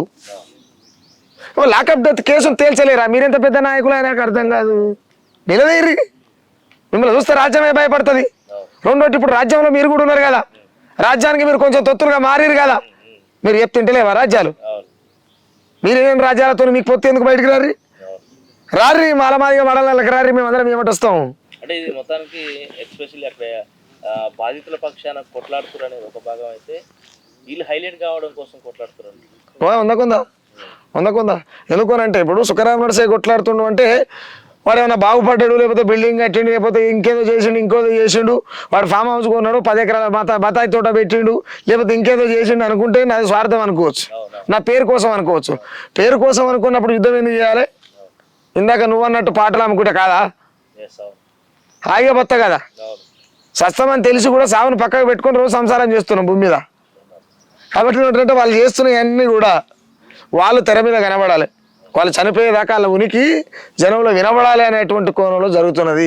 నిజంగా ఆ ఇష్యూ మీద ఎవరైతే కొట్లాడుతూ ఉన్నారో, కొట్లాడేటోళ్ళు ఎవరైనా సరే 3-4 నెలల టైం పట్టదు భయ్యా. దానికి డెడ్ లైన్ అనేది ఉంటుంది. కానీ డెడ్ లైన్ డేట్ ఎందుకు దొరకలేదు మీకు? అంటే హిట్మాకు సంబంధించినటువంటి ఆయన అదే పార్టీలో పనిచేసినటువంటి అగ్రనేత మన రీసెంట్గా దేవు అనే పర్సన్ కూడా ఆల్రెడీ లొంగిపోయాడు. అంటే ఆయన అంటే ఈ ఇప్పుడు ఉన్నటువంటి నేపథ్యంలో ఆయనను కూడా చంపేస్తారని అనుకోవాలి. ఆయన ఎందుకు లొంగిపోయింది అంటే ఇంకోటి ఏంటంటే ఆయన ఒకటి బాగా గుర్తుపెట్టుకోలే, చాలా పెద్ద మాట ఇది, ఎక్కడ ఫస్ట్ టైం అంటున్నా. రాజ్యం విపరీతమైనటువంటి విధ్వంసాలని సృష్టించగలదు, శాంతిని ఎన్నడూ నెలకొల్పలేదు. ఈ రాజ్యం శాంతిని నెలకొల్పాలనేటువంటి రాజ్యం మీద యుద్ధం చేసినటువంటి ఏ పార్టీలైనా కూడా, ఏ వ్యక్తులు ఎవరైనా కూడా రాజ్యం వాళ్ళని తుడిచిపెట్టేటువంటి ప్రయత్నం చేస్తుంది. ఆయన లొంగిపోయిండు అని అంటే ఒకానొక టైంలో పార్టీ కూడా కొన్ని నిర్ణయాలు తీసుకోలేకపోవడం ప్రమాదం జరిగింది. ఎంతసేపు ఉన్నా ఇప్పుడు ప్రభుత్వాల దగ్గర ఏమంటారు ఆధునిక ఆయుధాలు ఉన్నాయి, కానీ అడవిలో ఉన్న వాళ్ళ మీద ఏమున్నాయి? ఏం లేవు. అవే చెక్క తుపాకులు, అవే పాటిసేవన్లు, అయ్యే ఉన్నాయి అలా కాడ. వాడు షార్ట్ లైట్ ద్వారా కొట్టేస్తుండు, నువ్వు సూటి చూసి కొట్టేలోపు వాడు షార్ట్ లైట్తో కొట్టేస్తుండు. నువ్వు సూటి ఎన్నడ చూడాలి? రెండోటి మీ బలం ఎంత, మీ సంఖ్య ఎంత, కాబట్టి మీరు దీనికి ఎక్కువ పని చెప్పాలి. ద సేమ్ టైం ఇది బలమైంది ఉండాలి కదా. ఎంతసేపు దీనికే పని చెప్పారు, ఇది లేకపోతే ఎట్టా? మెదడుతో కొట్లాడేది కాదు అది. శత్రువు ఎదురుకున్నప్పుడు కత్తి చేతులు ఉండాలి ఖచ్చితంగా. అంటే రూపుమాపాల్సినటువంటి అవసరం ఏమొచ్చింది ప్రభుత్వానికి? అంటే దోపిడీ జరుగుతుంది ఖచ్చితంగా, సమాజంలో తిరుగుబాటు అనేది ఖచ్చితంగా ఉంటుంది, ఏ ప్రభుత్వాలు ఉన్నా. కానీ వీళ్ళు అంతం చేస్తారని డెడ్లైన్ ఎందుకు తీసుకుంటూ ఉన్నారు? మొత్తంగా ఈ ప్రభుత్వాలకు అది క్లారిటీ అనిపించింది. భారతదేశంలో ఇప్పటిదాకా వెలికిది అనేటువంటి సంపద ఉన్నది దండకారణ్యంలో. ఇప్పటిదాకా వెలికిది అనేటువంటి సంపద ఉన్నది భారతదేశంలో దండకారణ్యంలో. నల్లమల్ల అడవులలో యూరేనియం తవ్వుతామని చెప్పి వచ్చారు. దేశం అంతా ఒక్కసారిగా మీద పడ్డది. కేంద్ర ప్రభుత్వం వెనుక వెళ్ళిపోయింది కదా. దేశం అంతా మీద పడటానికి బలమైన కారణం ఏంది? ఏదో బలం ఉంది, ఆ బలాన్ని చంపేస్తే మేము అడలకు జ్వరపడవచ్చు అనేటువంటి కారణం, సింపుల్ కారణం. అంబానీ ఆదాయాల కోసం ఇక్కడ అనాలని చంపుతారు, అంతే, ఏం లేదు ఆడ. రెండోటి, వాళ్ళు అక్కడ ఉన్నారు అనుకో, ప్రజలు స్వేచ్ఛ అడుగుతారు, ప్రజలకు స్వేచ్ఛ పంచాల్సి వస్తుంది, ప్రజలకు లెక్క చెప్పాల్సి వస్తుంది, ప్రభుత్వాల పద్ధతితో నడపాల్సి వస్తుంది, ప్రాణాపాయాలతో నడపాల్సి వస్తుంది. మేము తప్పు చేస్తే మా ఎన్నుపూస విరగొట్ట సందర్భం వస్తుంది అనేటువంటి నేపథ్యంలో ఎవరైతే నికర్చుకుంటారో వాళ్ళని చంపే ప్రయత్నం చేస్తుంది రాజ్యం. దాంట్లో భాగంగా నక్సలైట్ పార్టీ కూడా వాళ్ళు అంతం చేస్తామని డెడ్ లైన్ పెట్టడం జరిగింది అన్న. తల్లడిల్లుతున్న పేద తల్లి పేగు బందా నీవో, అరిగిన కాళ్ళకు అచ్చులు దొడిగిన అంబేద్కర్ అయ్యో, నింగిన నీలి రంగై పేదల బతుకున బొంగినవో, నింగిన నీలి రంగై పేదల బతుకున బొంగినవో, పంచాంగం తల పచ్చలు చేసిన రాజ్యాంగా నీవో. ఇప్పుడు నెక్స్ట్ ఏప్రిల్ చేస్తా, April 14th ఉంటుంది జయంతికి చేస్తా ఈ పాట అన్న. మొత్తంగా హిట్మా మరణాంతరం కూడా అక్కడ ఎంతో మంది రమ్మన్ లాంటి వాళ్ళు అక్కడ పోయారు, చూసారు. కానీ హిట్మాకు సంబంధించినటువంటి వాళ్ళ తల్లి ఎవరైతే ఉన్నారో, ఎస్పెషల్లీ నాకు ఈ విషయము తర్వాత తెలుసు. అంటే హిట్మా తల్లి ఆ భావం తెలియకపోయినా కానీ సుఖరామ్ నర్సయ్య పాటకు బాగా కట్టతడి పెట్టుకున్నాను. అంటే భావం తెలియకపోయినా కానీ, అంటే భాష తెలియకపోయినా కానీ ఎట్లా ఇప్పుడు మీరే అంటారు భాష తెలియకపోయినా భావం అర్థమవుతుంది అంతే. ఇప్పుడు ఎందుకనంటే నేను అందులో కూడా ఏం చెప్పినంటే, పాట చాలా బాగుంటది. పొద్దుగు కిందంటే కొడుక అయ్యో ఇల్లు చేరేది నీ నడక, ఆడివంత చీకటే నాట సావు ఎదురుగా నడిసొస్తదాట, ఏమి ధైర్యమయ్యా ఎవరి కొరకు నడక అయినొల్లా నడబాసి పోరు బాట, ఏమి ధైర్యమయ్యా ఎవరి కొరకు నడక అయినొల్లా నడబాసి పోరు బాట. ఆ తల్లి అంటది అప్పుడు ఆ టైంలో, నా కొడుకు ఈ ప్రజాస్వామ్యం బతుకుండాలి, సమసమాజం ప్రతిగడపన ఉండాలి, ప్రజలంతా స్వేచ్ఛగా జీవించాలి, అంతరాలు లేని రాజ్యం రావాలని నా కొడుకు కొట్లాటపోయిందా అని ఆ తల్లి ఆ అడవిలో ఉన్నటువంటి కొడుకు వీళ్ళ కనబడితే, ఏమి ధైర్యం అయ్యా ఎవరి కొరకు నడక అయినొల్లా నడబాసి పోరు బాట. ఆ కొడుకునంటది, నువ్వు తండ్రి అయినను గంటే నా కొడుక నీ ఏలు పట్టుకొని నేనొత్తు అన్నలేంట. అది ఆ పేను చెప్పలేము దాన్ని, ఎందుకంటే అదొక తల్లికి అర్థమవుతుంది. ఎందుకంటే తల్లి 9 నెలలు మోసి కంటది కాబట్టి ఆమెకు పురిటి నొప్పుల బాధ ఎరక, ఆమె కన్నది కాబట్టి ఎరక. కానీ ఆ కొడుకు పిల్లలు కనలేదు, ఈ పుడమి తీసే నొప్పులు ఎట్లా కనుక్కున్నాడు ఆయన. అంటే పురిటి నొప్పుల బాధ నాకు తెలుసు, ఈ పుడమి నొప్పులు నీకు ఎట్లా తెలుసు, గొప్ప మనసెట్ట వచ్చింది కొడుక, అయ్య ఎవరొస్తారయ్యా మీ వెనక, స్వార్థాల లోకము సస్త మాకెందని సచ్చి బతుకుతున్నారయ్యా, ఈ బతుకున్న పీనిగల బతుకు తెరువు కొరకు బంధుకును వదలకయ్యా, ఎరజేసి ఎంటబడి వేటాడే సర్కారు ఎవని సంపద కొరకు ఈ కాల్చివేతలు, రాజ్యహింసల నడవ రాలిపోయిన ఆ మరణాల చరణాలు ఎన్నో విన్నా, సచ్చైన పంచిండ్రు పేదలకు భూములు, అడవిసిగ నిండా మోదుగు పూలే అన్నాలు, ఏడున్న సాబు దప్పదర కొడుక, పిరికి పందెల బతుకును బతకకయ్యా, ఈడున్న చస్తావు ఆడున్న చస్తావు, నా ఒడిలున్నా చస్తావు అడవిలున్నా చస్తావు, కానీ నువ్వు ఒక మొగోళ్ళలాగా చావు బిడ్డ, ఒక పెరికి పందలాగా చావకు, నువ్వు ఏడున్నా సరే. ఒక తల్లి అట్లా కానీ కొడుకు చనిపోతాడని తెలిసినాక కూడా చెప్పడం అనేది, ఆ వర్ణన, ఆ పదాలు, ఆ సందర్భం అదంతా కూడా క్లుప్తంగా అట్లా చెప్పడం అంటే ఆ పెయిన్ మనం తీసుకోగలగాలి. పురిటి నొప్పులు అంతా ఒక ఇడ్మ లాంటి వాళ్ళని కనొచ్చు. ఆమె పుంజి అనే వాళ్ళ అమ్మ పేరు పుంజి అనేట ఆమె ఇడ్మని కనొచ్చు. కానీ సుఖరామ్ నడిసే అన్న ఒకవేళ పురిటి నొప్పులు తీస్తే ఇటువంటి పాటలకు అంటాడు కదా. ఇప్పుడు నేను ఇడ్మ పాటలు కూడా చెప్పిన, కన్నీళ్ళ కడుపు, ఒక తల్లి గర్భం అయితే బతుకుంటే పిల్ల ఉడుతుంది, చచ్చిపోతే పీనిగా ఉడుతుంది, కానీ కన్నీళ్ళ కడుపు అయితే ఏం పుడుతుంది అని రాశాను నేను. అంటే మనం చెప్పగలిగేటువంటి నేపథ్యం ఏదైతే ఉన్నదో ఇట్లా అనేకం ఉందన్న, చాలా చాలా చాలా గోసలు ఉన్నాయి. ఆ ఇడ్మ తల్లి కనీసం ఆమెకు నడుస్తందుకు ఆమె అంటే ఏమంటారు, ఆమె శరీరంలో ఉన్నటువంటి బొక్కలకు ఒక తోలు అనేటువంటి ఇట్లా చాటు ఉంది, అంతే బొక్కలు కనపడకుండా అది ఒక చర్మం చాటు ఉంది, చటా కడలేదు. ఎంత దుర్మార్గం. ఈ దేశంలో ఎన్నో దుర్మార్గాలు ఉన్నాయి కాబట్టి ఆ దుర్మార్గాలలో కొడుకుపోతున్నాడు కాబట్టి ఏ తల్లికైనా కొడుకు చనిపోయిందంటే కడుపు కోత ఉంటుంది అన్న, ఖచ్చితంగా అన్న. ఇంకా మారణ హోమాన్ని తీసుకొస్తా ఉన్నాయి మొత్తంగా, మన ధర్మశాస్త్రం కావచ్చు, హిందూయిజం కావచ్చు, అంటే వేరే అటువంటి వాళ్ళని ప్రశ్నించేటువంటి రూపుమాపడం కోసం చూస్తూ ఉన్నారు. క్లియర్గా అదే జరుగుతుంది కదన్నా. మనం అనుకునేది ఏం లేదు, అదే సినిమా అంతా అదే. నువ్వు నోరు తెరిస్తే నేను చంపేస్తారు భయ్యా రేపు. ఇంకొక అంటే ఇప్పుడు 2029 జరిగితే ఎన్నికలు, 2029, 2034, అంటే 8 సంవత్సరాలు మించుమించు. 8 సంవత్సరాల లోపు ఎన్నో చూడాలంట. 8 సంవత్సరాల లోపు ఈ భూమండలం మీద ఎన్నడూ లేని హింసని, ఈ భూమండలం మీద ఎన్నడూ లేని విధ్వంసాన్ని, ఈ భూమండలం మీద ఎన్నడూ వారని నెత్తుర్ని, ఈ భూమండలం మీద ఎన్నడూ జరిగినటువంటి పైశాచికత్వం కలిగినటువంటి పాలనని మనం చూడబోతున్నాం క్లియర్గా. మణిపూర్లో ఒక బిడ్డకు జన్మనిచ్చే తల్లి మానవులో ఏళ్ళు పెట్టి ఊరేగించినటువంటి సందర్భం నాడు ఒక భర్తమాతని అట్లా చేస్తున్నప్పుడు నరేంద్ర మోడీ, అమిత్ షా ఆడిపోయారు. ఆ తల్లి భర్తమాత కాదా? భర్తమాత ఇంకేమైనా కొత్తగా ఉంటుందా? మా అమ్మలు భర్తమాతలు కాదా? మా బిడ్డలు భర్తమాతలు కాదా? అవునా కాదా? నేనేమంటున్నా అంటే, ఇక్కడ హిందూ మతం మనిషిని మనిషిగా ప్రేమించి ఉంటే ఈ దేశంలో కొత్త మతం పుట్టుకొచ్చేది కాదు. మనిషిని మనిషిగా ప్రేమించేది ఉంటే మరణం మావోయిస్టులు పుట్టేటోళ్ళు కాదు. సగటు మనిషి స్వేచ్ఛగా బతికితే నీకు తుపాకీ పట్టుకోవాల్సిన అవసరం ఎందుకు వస్తుంది చెప్పు? సగటు మనిషి స్వేచ్ఛగా బతికే అటువంటి అంశం ఉంటే నీకు తుపాకీ పట్టుకోవాల్సినటువంటి అవసరం రాదు భయ్యా. క్లియర్గా నక్సలైట్లను తయారు చేస్తున్నది, తిరుగుబాట్లను తయారు చేస్తున్నది, ఇవన్నీ కూడా రాజ్యమే. ఎందుకంటే రాజ్యం పెట్టే హింస నుంచే కదా విప్లవం పుడుతుంది. అంటే ఇప్పుడు ఆల్రెడీ మనకు మన భారతదేశంలో మనకు ఆల్రెడీ ఆర్టికల్ ఉన్నటువంటి దానికి కూడా విభిన్నంగా ప్రభుత్వాలు పనిచేస్తూ ఉన్నాయి.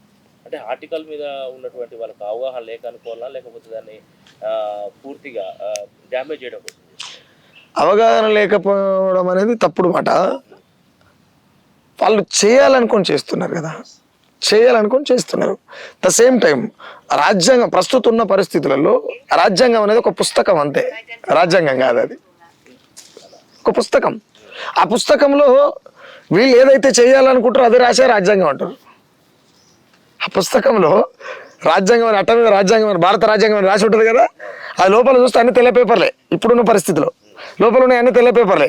కానీ ఇప్పుడున్నటువంటి కేంద్ర ప్రభుత్వం ఏదైతే చేయాలనుకుంటుందో అది రాసేది రాజ్యాంగం అని చెప్తుంది. రేపు ఏం జరుగుతుంది? ఆల్రెడీ రాజ్యాంగాన్ని తగలబెట్టేసారు, రేపు బహిరంగంగా తగలబెడతారు. బహిరంగంగా తగలబెట్టే నాటికి ఈ దేశంలో విపరీతమైనటువంటి బానిసత్వం పెరిగిపోతుంది. ఆ విపరీతమైనటువంటి బానిసత్వంలో కొత్త పేరు పుట్టుకొస్తుంది. భయ్యా మీరు ఇది గుర్తుపెట్టుకోరు సీరియస్గా, ఒకవేళ నేను చచ్చిపోతే చెప్పలేను కానీ ఈ దేశం భారతదేశం అని ఈనాటికి పేరున్నది. అవును. కానీ రేపు ఇది రామరాజ్యంగా దీని పేరు మార్చబోతున్నారు, దేశం పేరే మార్చబోతున్నారు. మామూలు కుట్ర కాదు, ఇది గుర్తుపెట్టుకోరు. భారత రాజ్యాంగాన్ని ప్రజలంతా చూస్తుంటే నేను తలగబెడతారు చూడరు మీరు. ఇప్పుడు ఎందుకనంటే ఈ అంబేద్కర్ వాదులు వీళ్ళు మాట్లాడుతున్న నాకు బాగా ఓసారి సిగ్గు అనిపిస్తుంది, నిజంగా సిగ్గు అనిపిస్తుంది. కొంతమంది కమ్యూనిస్టు పార్టీలలో పనిచేసి వచ్చి కూడా వాళ్ళు బయటకు వచ్చి సారంగ నీతులు మాట్లాడుతున్నారు, బాగా బాధ అనిపిస్తుంది. ఎందుకనంటే అరే మీ మీ ముచ్చట్లిని, మీ పాటలిని, మీ కథలిని, మీరు చెప్పిన ముచ్చటం తిని మేము వచ్చి రోడ్డు మీదకి వచ్చి పెళ్ళ వచ్చి రోడ్డు మీద కొట్లాడుతుంటే మీరు ఇళ్ళ అంతరేందో నాకు అర్థం కాదు. సరే సత్యతుంగలకు వచ్చిర్రు, సాగు కాటికి కాలు చాపి కూర్చోరు, మరి అట్లనే కూర్చోర్రి. ఒక ఆయన వచ్చేమో రేవంత్ రెడ్డి విప్లవకారుడు అంటారు. ఏం మాట ఇది, నాకు నలగబడిపోను. కొన్ని పార్టీలు మారిండు కావచ్చు కానీ కొన్ని జెండాలు ఆల్రెడీ గంగిరెద్దులకు తీసుకున్నారు. కానీ మరి ఇదైతే విప్లవకారుడు అనేది ఇప్పుడు రేవంత్ రెడ్డి విప్లవకారుడట, జయరాజ్ అని అంటుండే మాట దాచిపెట్టేది ఎందుకు, ఆయన అది క్లియర్ గా యూట్యూబ్ లో ఉంది, నేనేమంటలేను. రేవంత్ రెడ్డి విప్లవకారుడట. ఇక మరి ఏ విప్లవం చేసిండు, ఏడ చేసిండు అంటే మా ఏమంటారు విప్లవ సిద్ధాంతాలకు కూడినటువంటి వ్యక్తులు. నిన్న రీసెంట్ గా ఖమ్మం వెలుగుమట్ల గ్రామం ఉంది, అక్కడ టోటల్ గా అక్కడ ఉన్నటువంటి ప్రజలకు 600 చిల్లర ఇల్లు ఉంటాయి, మొత్తం నేలమట్టం చేసి అక్కడ ఒక టీటీడీ సీఎం ఉంటారు, 2 మంత్రులు ఉంటారు. ప్రజల ఆర్తనాదాలు వినిపిస్తలేవు. ఆయన కూడా ఒక విప్లవకారుడే కదా, ఆ ఏరియా మొత్తం ఖమ్మం జిల్లాలో ఉన్నటువంటి వాళ్ళందరూ కమ్యూనిస్టులే కదా, మరి ఆ విప్లవకారుడు కనిపిస్తుంది. నేనేమంటున్నా ఆయన విప్లవకారుడు అని జయరాజ్ అన్న ఆయన స్వలాభం కోసం అన్నమాట. ఆయన విప్లవకారుడు కాదని జయరాజ్ అన్న కూడా ఇరికే, కానీ ఆయనకు కావలసిన అవసరాలు కొన్ని ఉన్నాయేమో, అవసరాల రీత్యా విప్లవకారుడు అనడేమో. కానీ రేవంత్ రెడ్డి అనేట ఆయన విధ్వంసకుడు, విప్లవకారుడు కాదు. ఎందుకు అని అంటే కేసీఆర్ అధికారంలో ఉన్నప్పుడు రేవంత్ రెడ్డిని జైల్లో పెడతాడు. జైల్లో పెడితే రేవంత్ రెడ్డి వాళ్ళ బిడ్డ పెళ్ళి అవుతుంది. పెళ్ళి అయితే ఈయన ఇంట్లో ఉంటాడు, జైల్లో ఉంటాడు. నీ బిడ్డ పెళ్ళి అయితే ఇంట్లో లేనందుకే ఎక్కిలు పట్టంగా ఏడిచినావు రేవంత్ రెడ్డి, ఇంట్లో లేనందుకే. ఇవాళ ఇండ్లే లేకుండా చేస్తున్నావు, వాళ్ళని తేడవాలి. ఇంట్లో నువ్వు లేనందుకే, నీ బిడ్డ పెళ్ళికి ఇంట్లో లేనందుకే ఎక్కిలు పట్టి ఏడిచినావు. మరి ఇలా ఇండ్లే లేకుండా చేస్తున్నావు కదా, నీకు కనికరం అనే పేరు పెట్టలేదు ఆ దేవుడు, నినర్ అనే పేరు పెట్టలేదు ఆ దేవుడు. ఏ తల్లైనా ఉగ్గుపాలు పడుతుంది కదా, పుట్టంగానే కాగబెట్టిన పాలు ఓలు వేయలే, ఏం అట్ల గిట్ట వేడి చేసిన పాలు గిట్ట ఎవరు ఏం తాగలేదు కదా. కాబట్టి నేనేమంటాను, ఎంతో కొంత నినర్ ఉండాలి. రెండోటి, నువ్వు అధికారంలో లేనప్పుడు, నువ్వు ప్రతిపక్షంలో ఉండి కేసీఆర్ మీద దుమ్మెత్తి పోస్తున్నప్పుడు ఆయన కూడా ఇండ్లు గులగొడితే నోటీసులు ఇవ్వకుండా ఎట్లా గులగొడతారు? ఇది పద్ధతి కాదు కదా. నోటీసులు ఇచ్చిన తర్వాత, వాళ్ళకు భద్రత కల్పించిన తర్వాత, ఎక్కడైతే భూదాన్ భూములు, ఎండోన్మెంట్ భూములు ఉన్నాయో అవి ప్రభుత్వ పరిధి అని చెప్పి మరి చెయ్యాలి. వీళ్ళని సెక్యూర్ చేసిన తర్వాతనే దాన్ని సాఫ్ చేయాలని మాట్లాడినావు నువ్వు. ఇవాళ నువ్వు ఏ నోటీసులు ఇవ్వకుండా నీ పొంగులేటి తుమ్మల, ఆయన ఎవరు ఏమంటారు మూగ మినిస్టర్ పేరు, ఏం పేరు, బట్టి విక్రమార్క, మూగ మినిస్టర్ ఉండు. ఆయన మాట్లాడు నిమ్మలంగా ఉంటాడు, ఆయన బెల్లంగుట్ట ర్యాలీకి ఉంటాడు. ఆ మూగ మినిస్టర్ ముగ్గురు కలిసి 3 పొయ్యిరాలు లెక్క చేరి ఖమ్మం వాగం చేస్తారు. ఆ కమ్యూనిస్టులైనా మాట్లాడతారేమంటే కమ్మ కాపల చేతుల్నే ఉంది అక్కడ ఉన్నటువంటి కమ్యూనిస్ట్ పార్టీలన్నీ. ఇంకా వాళ్ళు ఎందుకు మాట్లాడతారైనా మాట్లాడరు. నిన్న జరిగినటువంటి ప్రజలు ఎక్కడ ఉండవలసిన పరిస్థితి అనేది కూడా లేకుండా రోడ్డు మీద నేను చెప్తున్నా కదా భయ్యా, నేను అక్కడికి పోయినా. నేను మొన్న ఫంక్షన్ హాల్లో అంటలలో తినేయంగా మిగిలిన ఫుడ్ ఉంటుంది, సర్వలలో మిగిలింది కాదు, అంటలలో మిగిలింది. తిన్నాక సగం వదిలేస్తారు, మొత్తం తినోళ్ళు ఉంటారు కదా. ఆ వదిలేసిన బువ్వ గోడ మించాలి వెనుకకు పరేస్తే ఆ ఫంక్షన్ హాల్లో ఆ పరేసిన మెతుకులు ఏరుకొని తింటారు. ఆ ఇండ్లుగులో కొట్టిన ఆ ఇళ్ళల్లో ఉంటే ఆ ఇండ్లుగులో కొట్టిన పిల్లలు ఉంటారు కదా, చిన్నపిల్లలు, అలా పిల్లలు ఆ మెతుకులు ఏరుకుంటారు. ఎంత దుఃఖమా ఇది.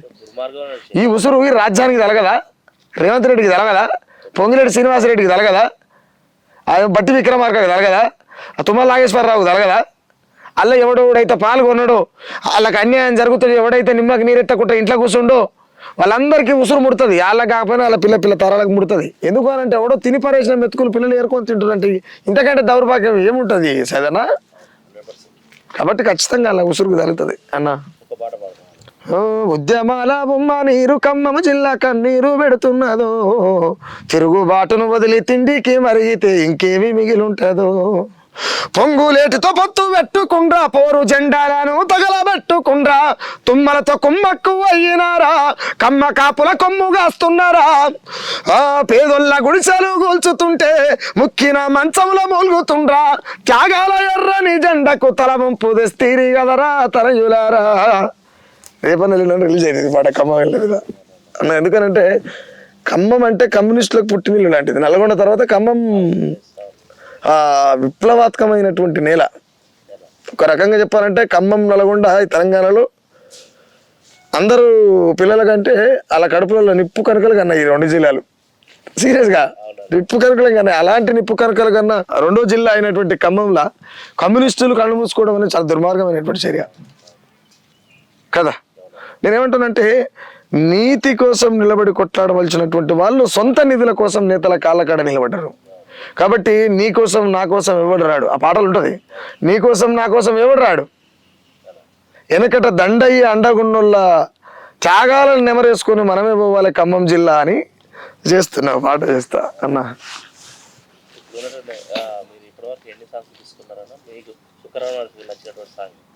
ఏం నేను నా కోసం ఏది రాసినా నా కోసం ఏం రాయాలి, అన్ని జనం కోసం రాస్తా, అన్ని నచ్చే రాస్తా. ఇది నచ్చదు ఇది అట్లా ఏమి ఉండదు. అన్ని పాటలు ఇష్టమే కదా.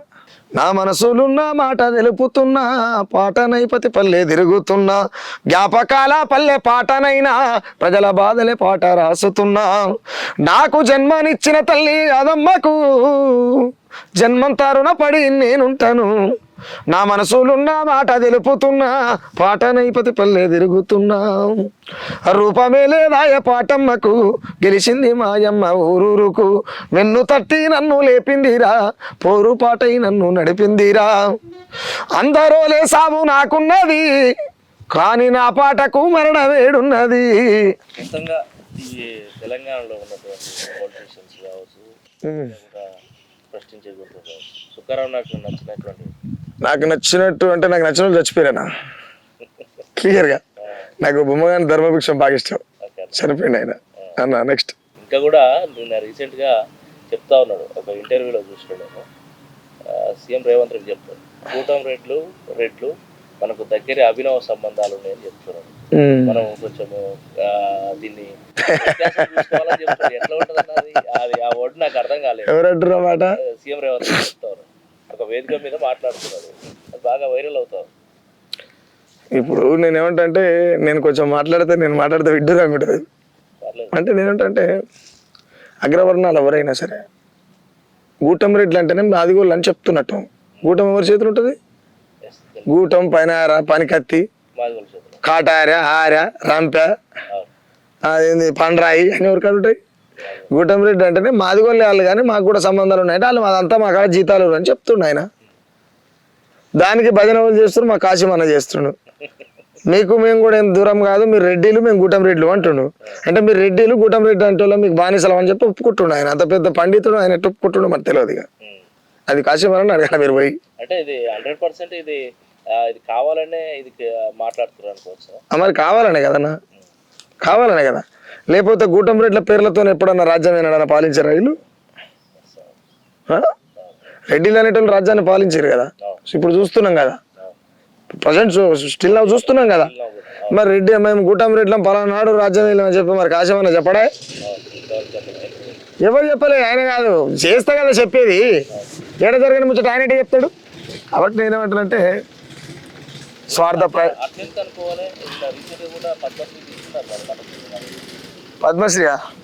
పద్మశ్రీ తీసుకుంటే రాజ్యం వెళ్ళట.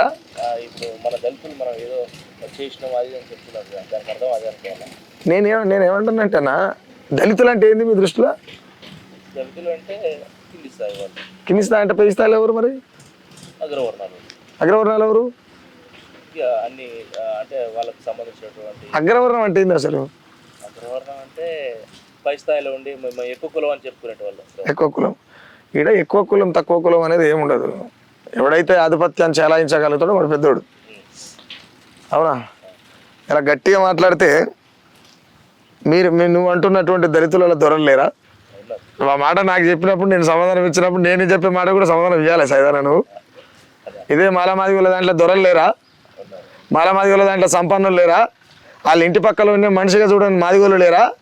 వాళ్ళ ఇంటి పక్క ఎదురుంగొని మనుషులు లెక్క చూడండి, మాలోళ్ళు లేరా? కులానికో దూరం ఉన్నాడు కదా, కులానికో దూరం ఉన్నాడు కదా, వెళ్ళలేడు భయ. ఇది కరెక్ట్గా ఉండాలి, ఇది కరెక్ట్గా ఉండాలి, ఇది చాలా క్లారిటీగా ఉండాలి. అప్పుడు ఏమైనా చేయొచ్చు. నేనేమంటున్నానంటే ఆధిపత్య కులం, అగ్రకులం, నేనేమంటున్నా అగ్రకుల పుల్లు ఆల్రెడీ వాళ్ళు ముందు వరుసలో ఉన్నారు. మీరు అనగారిన దళిత కులాలు ఎస్సీ ఎస్టీ బీసీలు ఎవరైతే ఉన్నారో మీరు నిధులలో ఉన్నారు. ఆయన రాజ్యాంగం రాసేటప్పుడు ఆయన బాబాసాహెబ్ అంబేద్కర్ గారు చెప్పినారు ఏమని, నా జాతి అంతా నిద్రలో ఉంది అందుకే నేను మెలకతో ఉన్నాను. మీరు ఇంకా నిద్రలే ఉండు, ఆయన చచ్చిపోయింది ఆల్రెడీ ఎప్పుడు, మీరు ఇంకా నిద్రలే ఉండు. నేను లేపుతుంది కూడా సుఖరాం నడిసే లాంటి చోటు వస్తే ఆయన పట్టించి సాగు కొట్టిస్తారు మీరు. నేనేమంటున్నా అంటే ఆల్రెడీ మెలకతో అగ్రవర్ణాన్ని మీరు లేపవలసిన అవసరం లేదు, వాళ్ళు మెలకతోనే ఉన్నారు. వాళ్ళు పండుకునే టైం చూసి మీరే లేచిపోరు, రాజ్యం మీద కుర్చీలో కూర్చోరు. అంతేగాని వాడిని తిరిగితే ఏం రాదు. నేను అందుకే వందకుందా నేను ఏం చేస్తా, బహుజనులనే అడుగుతుంటా ప్రతి ప్రశ్న. అగ్రవర్ణాలు అడగవలసిన అవసరం లేదు కదా. మనం చక్కగా ఉంటే 190% మనం మాట్లాడుతున్నాం, కానీ మనం అంతా ఏడున్నాం, బలిగంపలు ఉన్నాం. బయట ఉంటే బాగుండు కానీ బలిగంపలు ఉన్నాం. బలిగంపలకి వెళ్ళి అడుగు బయట పెడితేనే భారతదేశంలో రాజ్యపీఠం మీద కూర్చోగలుగుతాం. మనం ఇంకా జోలబట్టి అడక తినడు తప్ప మనం ఇంకేం చేసినామన్నా. ఏ ఉద్యమం జరిగినా ఆ ఉద్యమాన్ని నీరు గారుస్తున్నారంటే దళిత భోజనలే. ఆ నీరు గార్చేటువంటి తొవలు వేస్తున్నదంటే ఇప్పుడు రాజ్యాన్ని పరిపాలిస్తున్నటువంటి అగ్రవర్ణాలే. ఆ అగ్రవర్ణాల కుట్రను పసిగట్టి పనిచేస్తేందుకు కూడా వచ్చిండి అనుకో, మహారాజు వీరన్న లెక్కనో, బెలి లలితక్క లెక్కనో, ఇడ్మా లెక్కనో, లేకపోతే ఇంకో లెక్కనో చనిపోతారు. రాజ్యం యొక్క కుట్రలని పసిగట్టినప్పుడు ఇంకొకటి భయ్య, మీరు ఇందాక చాలాసార్లు అన్నారు ఇప్పుడు మాట్లాడుతుంటే, రాజ్యంలో నేను ఇందాక అన్న ఇంకొక 8 ఏళ్ళ సంవత్సరాల లోపు మనం ఎన్నడూ చూడని విధ్వంసాన్ని చూస్తామని. ఎన్నడూ చూడని విధ్వంసాన్ని చూస్తున్నామంటే కూడా అంచనా వేయలేని విప్లవాన్ని కూడా చూస్తాం. ఇది గుర్తుపెట్టుకోవాలి. ఎందుకు అంటే నీ పుట్టుకల్ని సావు కూడా నిర్మాణం అవుతుంది. సమస్యతో పాటు పరిష్కారం మొదలవుతుంది. సింపుల్గా చెప్పాలంటే తాళం ఉంటేనే తాళం చేయి, తాళం చేయి ఉంటేనే తాళం అని అంటారు కదా. నేనేమంటున్నా, విధ్వంసం ఉందంటే దానికి ఆల్టర్నేట్ ఏంది? విప్లవం రావాలి, తిరుగుబాటు రావాలి, అడగాలి, కొట్లాడాలి, అవునా కదా. కాబట్టి ఏమంటారంటే విధ్వంసం విపరీతం అవుతుందనంటే విప్లవం కట్టలు తెచ్చుకుంటుంది. దాన్ని ఆవలేడు ఓడిగా అన్న. ఎందుకు అనుకోవనా, నేనేమంటున్నా, చాలా మందికి క్లారిటీ లేదా, పెద్ద పెద్దోళ్ళు అనాలి వాళ్ళని ఏమనాలో కానీ చాలా మందికి క్లారిటీ లేదు. విప్లవం ఎప్పుడు ఆగిపోతుంది ఎరకనా? నేను అందరిని అంటున్నాయి మాట, విప్లవం ఎప్పుడు ఆగిపోతుంది అని అంటే విప్లవం ఎప్పుడు ఆగిపోదు అని చాలా మంది అంటుంటే కూడా విన్నా. కానీ విప్లవం ఎందుకు ఆగిపోదు ఎవరు చెప్పరు. వాళ్ళు ఏమంటారు అంటే ఇక్కడ సమస్య ఉన్నంత కాలం విప్లవం ఉంటుంది అంటారు. సమస్య ఉన్నంత కాలం కాదు నాయన. ఈ సమాజంలో ఒక తల్లి పిల్లలు కనడం బంద్ చేసిన దాకా విప్లవం పోదు. ఒక తల్లికి గర్భమే కావద్దు, అర్థమవుతుంది అనేది. ఒక తల్లి పిల్లలు కనడం బంద్ చేస్తేనే విప్లవం పోతుంది. తల్లి పిల్లలు కనకుండా సమాజం ఉంటుందా? మరి మానవ మనగడేట నడవాలి. మనుషులో సంఘర్షణ అనేది కారంగిరి తిరిగినట్టు తిరిగితేనే ఉంటుంది, టకా టకా టకా టకా టకా టకా అని. సంతానం కలిగినంతసేపు సమస్య కాదు. సంతానం కలిగినంతసేపు సాయుధ బలగాలు వస్తుంటాయి. అది ఏ రూపంలోనే కావచ్చు. తుపాకీ పట్టుకుంటేనే సాయుధ పోరాటం అనేది కూడా ఏం కరెక్ట్ ఏం కాదు. ఎందుకు అంటున్నంటే సాయుధంగా ఫైట్ చేయాల్సి వచ్చిన సందర్భానికి వచ్చినప్పుడు నేనేమంటా, వెపన్ పట్టుకుంటే క్రైమ్ అయినప్పుడు నా మైండ్ వెపన్ చేస్తా. ఇప్పుడు నా మైండ్ వెపన్ చేసే కదా నీతో మాట్లాడుతున్నది. అంటే నేను కొట్టుకుంటేనే నేను వెపన్ చేసినట్ట, నేను కాలిస్తేనే నేను వెపన్ చేసినట్ట. నువ్వు అడిగేదానికి నేను కరెక్టే చెప్తున్నానా, ఇంకేదైనా డొంక తిరిగి మాటలు చెప్తున్నానని రేపు ప్రజలు చెప్తారు కదా. కాబట్టి నేనేమంటున్నంటే మైండ్ని వెపన్ చేయగలగాలి. మనం చదవాలి, మనం సమాజాన్ని చదవాలి. మీరు పుస్తకాలు చదివినా చదవకపోయినా నాకు పర్వాలేదు, కానీ సమాజాన్ని చదవాలి. సమాజంలో ఏం జరుగుతుంది, ఎప్పటికప్పుడు ఘర్షణ జరగాలి మనిషి లోపల. ఆ సంఘర్షణ అయితేనే రేపు బయటకు వచ్చిన తర్వాత తిరుగుబాటు అవుతుంది. ఒక్కటి సింపుల్గా తిరుగుబాటు చేయలేనోనికి తిండి శత్రువు అవుతుంది భయ్. ఎవటో తింటాడు, పొరలాడతాడు, అక్కడికి ఏదో జబ్బు వచ్చి చచ్చిపోతాడు. ఇంక ఎంతో ఏం లాభం. నేనేమంటున్నంటే నోరు తెరిచి అడగలేని మూగజీవి మనుషులు ఎవరైతుండ్రో వాళ్ళు ఎంత తొందరగా అంత చచ్చిపోతే మంచిది అంటాను. నోరు తెరిచి సమస్య మీద మాట్లాడలేనటువంటి దమ్ము లేనటువంటి మనుషులు ఉంటారు కదా, మనుషులు ఎంత తొందరగా అయితే అంత తొందరగా చచ్చిపోవడం మంచిది అంట నేను అన్నా. ఇంకా ముఖ్యంగా తెలంగాణలో ఒక స్పెషల్ మేనిఫెస్టో నడుస్తా ఉంది. ఏందది?